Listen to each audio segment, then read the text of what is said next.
और विकसित भारत के मिशन में अपना योगदान दें।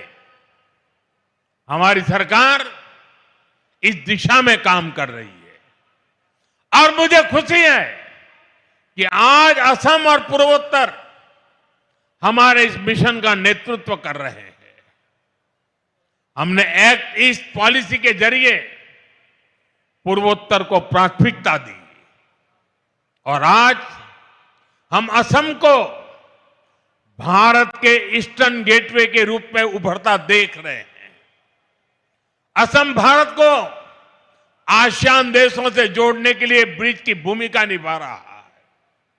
ये शुरुआत अभी बहुत आगे तक जाएगी और असम कई क्षेत्रों में विकसित भारत का इंजन बनेगा। साथियों, आज असम और पूरा नॉर्थ ईस्ट भारत के विकास का नया प्रवेश द्वार बन रहा है। मल्टी मॉडल कनेक्टिविटी के संकल्प ने इस क्षेत्र की दिशा और इसकी दशा दोनों बदली है। असम में नए पुल बनाने की रफ्तार, नए मोबाइल टावर लगाने की स्पीड, विकास के हर काम की गति सपनों को हकीकत में बदल रही है।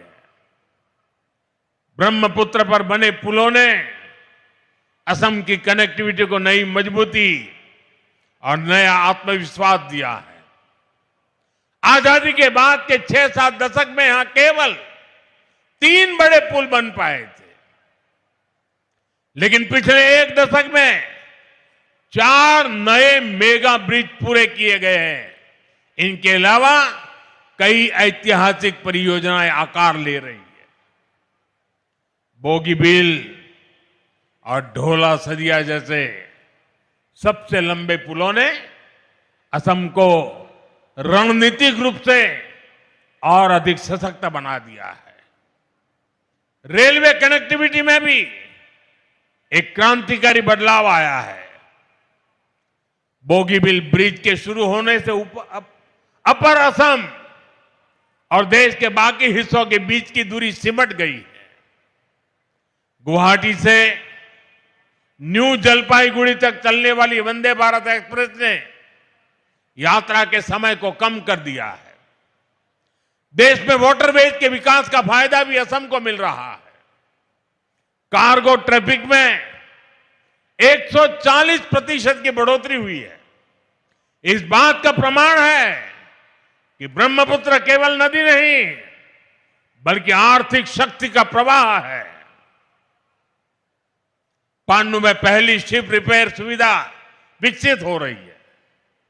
वाराणसी से डिब्रूगढ़ तक चलने वाली गंगा विकास क्रूज को लेकर उत्साह है। इसे north east global cruise tourism के मानचित्र पर स्थापित हो गया है। साथियों, कांग्रेस की सरकारों ने असम और पूर्वोत्तर को विकास से दूर रखने का जो पाप किया था, उसका बहुत बड़ा खामियाजा देश की सुरक्षा, एकता और अखंडता को उठाना पड़ा। कांग्रेस की सरकारों में हिंसा का दौर दशकों तक फलता फूलता रहा। हम केवल 10-11 साल के भीतर उसे खत्म करने की तरफ बढ़ रहे हैं।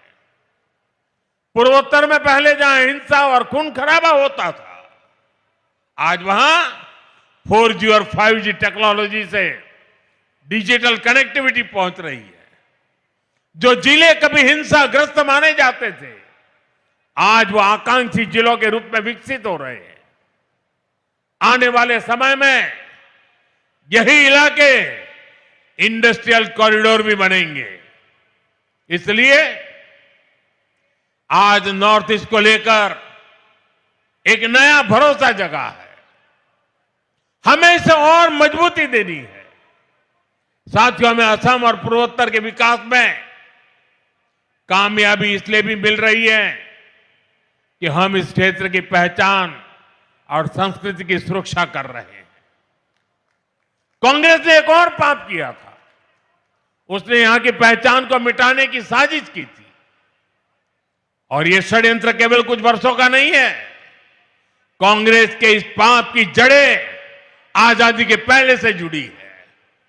वो समय जब मुस्लिम लीग और अंग्रेजी हुकूमत मिलकर भारत के विभाजन की जमीन तैयार कर रहे थे, उस समय असम को भी अविभाजित बंगाल का यानी ईस्ट पाकिस्तान का हिस्सा बनाने की योजना बनाई गई थी।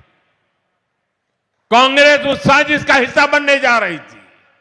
तब बोरदोलोई जी अपनी पार्टी के खिलाफ खड़े हो गए थे। उन्होंने असम की पहचान को खत्म करने के इस षड्यंत्र का विरोध किया और असम को देश से अलग होने से बचा लिया। भाजपा पार्टी हमेशा पार्टी लाइन से ऊपर उठकर हर देशभक्त का सम्मान करती है। अटल जी के नेतृत्व में जब भारतीय जनता पार्टी की सरकार आई तब उन्हें भारत रत्न दिया गया। भाइयों बहनों, बोरदोलोई जी ने आजादी के पहले तो आसाम को बचा लिया था, लेकिन उनके बाद कांग्रेस ने फिर से असम विरोधी और देश विरोधी काम शुरू कर दिए। कांग्रेस ने अपना वोट बैंक बढ़ाने के लिए मजहबी तुष्टीकरण के षड्यंत्र रचे। बंगाल और असम में अपने वोट बैंक वाले घुसपैठियों को खुली छूट दी गई है। यहां की डेमोग्राफी को बदला गया है। इन घुसपैठियों ने हमारे जंगलों पर कब्जा किया, हमारी जमीनों पर कब्जा किया। इसका नतीजा यह हुआ कि पूरे असम की सुरक्षा और पहचान दांव पर लग गई है। साथियों, आज हेमंता जी की सरकार और उनकी टीम के सभी साथी बहुत मेहनत से असम के संसाधनों को इस गैर कानूनी और देश विरोधी अतिक्रमण से मुक्त करा रही है। असम के संसाधन असम के लोगों के काम आए, इसके लिए हर स्तर पर काम हो रहा है। केंद्र सरकार ने भी घुसपैठ रोकने के लिए सख्ती की है। अवैध घुसपैठियों को बाहर निकालने के लिए उनकी पहचान भी कराई जा रही है। लेकिन भाइयों बहनों, कांग्रेस पार्टी और इंडी गठबंधन के लोग खुलकर देश विरोधी एजेंडे पर उतर आए हैं। देश का सुप्रीम कोर्ट तक घुसपैठियों को बाहर करने की बात कर चुका है, लेकिन ये लोग घुसपैठियों के बचाव में बयानबाजी कर रहे हैं।